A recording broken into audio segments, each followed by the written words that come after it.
कर्मचारियों पर एक्शन, मचा हड़कंप। कर्मचारियों ने चालाकी दिखाई, सभी पर आफत आई। 16 घंटे में पलटा फैसला, मिल गई 1 महीने की मोहलत।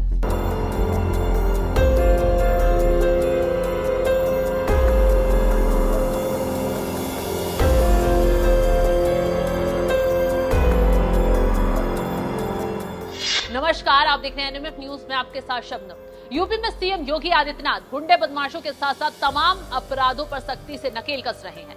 बदमाशों का दौड़ा दौड़ा कर हिसाब किताब भी कर रहे हैं। नेता हो या फिर राजनेता, सभी के कारनामों पर पैनी नजर रखी जा रही है। लेकिन इस बार सीएम योगी आदित्यनाथ ने सरकारी विभाग में ऐसा एक्शन लिया, कर्मचारियों में हड़कंप ही मच गया। क्योंकि इस बार सीएम योगी आदित्यनाथ की रडार पर आए हैं 2 लाख से ज्यादा सरकारी कर्मचारी, जो सरकारी आदेशों की धज्जियां उड़ाने का काम कर रहे थे। लेकिन एक झटके में सीएम योगी आदित्यनाथ ने सबक सिखा दिया। तो ऐसे में सीएम योगी ने 2,44,565 सरकारी कर्मचारियों का वेतन रोक दिया है। मानव संपदा पोर्टल पर अपनी संपत्ति का ब्यौरा न देने पर कार्रवाई की गई है। शासन के आदेश, रिमाइंडर के बाद भी इन कर्मचारियों ने आदेश का पालन नहीं किया। राज्य कर्मियों को अपनी चल संपत्ति का ब्यौरा देने को कहा गया था। मुख्य सचिव मनोज कुमार सिंह ने सभी विभागों को पत्र लिखकर 31 अगस्त तक ब्यौरा उपलब्ध कराने को कहा था। तो बकायदा इन कर्मचारियों को हिदायत दी गई थी कि अगर ब्यौरा नहीं दिया गया तो इनका वेतन रोक दिया जाएगा। बावजूद उसके भी कर्मचारियों ने इस बात को सीरियस ही नहीं लिया। इसी का नतीजा है कि सभी कर्मचारियों को काम के प्रति सीरियस करने के लिए अगस्त का वेतन रोकने का फैसला सुनाया गया। हालांकि योगी आदित्यनाथ ने 16 घंटे के बाद ही वेतन रोकने का फैसला वापस ले लिया है, यानी कि अभी सभी को वेतन रिलीज किया जाएगा। लेकिन अब सरकार ने सरकारी कर्मचारियों को संपत्ति का ब्यौरा देने के लिए 1 महीने का वक्त और दे दिया है।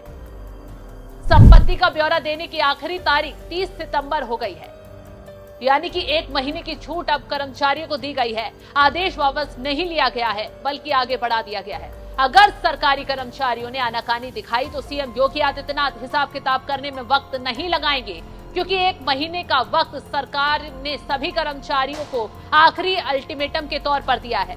बता दें कि उत्तर प्रदेश में कुल 8,46,640 कर्मचारी हैं, जिसमें से 6,02,075 कर्मचारियों ने ही अपनी संपत्ति का ब्यौरा दिया था और 2,44,565 राज्य कर्मचारियों की संपत्ति का ब्यौरा मानव संपदा पोर्टल पर अपलोड नहीं किया गया। सिर्फ 71% कर्मचारियों ने ही अपनी चल और अचल संपत्ति की जानकारी अपलोड की थी। उसमें आईएएस, आईपीएस, पीपीएस, पीसीएस अफसरों की तर्ज पर राज्य कर्मचारियों को भी ऑनलाइन संपत्तियों का ब्यौरा देना अनिवार्य किया गया है। हालांकि शिक्षकों, निगम कर्मचारी, स्वायत्तशासी संस्थाओं के कर्मचारियों को इसमें शामिल नहीं किया गया है। लेकिन जिन कर्मचारियों को ब्यौरा देना है और अगर वो डेडलाइन के बाद भी ब्यौरा नहीं देते हैं तो सैलरी के साथ साथ उनका प्रमोशन भी रोक दिया जाएगा। ये सब कर्मचारियों के असंतोष रिस्पांस की वजह से किया गया है। जब से योगी सरकार ने सख्ती दिखाई है, कर्मचारियों में हड़कंप मचा हुआ है। तो फिलहाल 1 महीने की मोहलत और दे दी गई है और इस मोहलत के अंदर अगर कर्मचारी अपना डेटा नहीं रिलीज करते हैं तो योगी सरकार आगे और भी बड़ी कार्रवाई कर सकती है। फिलहाल इस खबर पर आपकी राय क्या है, हमें कमेंट कर जरूर बताएं।